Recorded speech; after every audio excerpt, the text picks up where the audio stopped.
galit na galit ka! Bibo sa akin! Magkalaguyo ba kayo asawa ko, ha? Ha? Magkalaguyo ng asawa mo? Hindi maaari dahil may boyfriend ako, no? Boyfriend?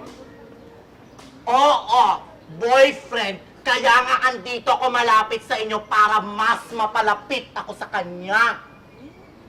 So, ibig sabihin wala kayong relasyon ng asawa ko? Relasyon? Relasyon? Relasyon? Relasyon? Oo!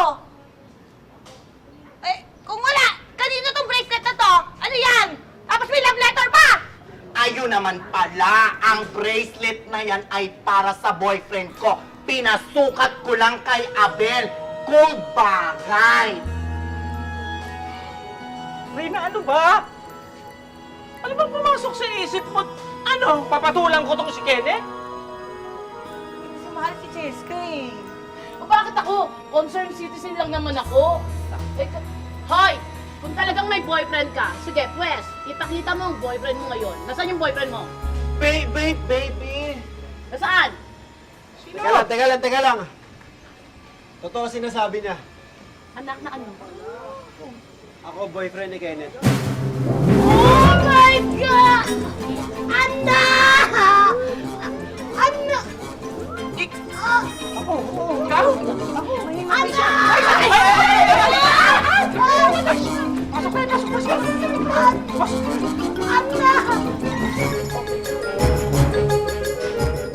Nabalitaan mo pa yung nangyari kahapon. Oo naman, Mare. Nakakahiya kaya, di ba? Ano?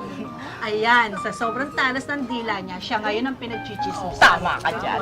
Ay, naku ba? Hoy! Pinag-uusapan niyo ba ako? Ang kakapal naman ng mga mukha niyo.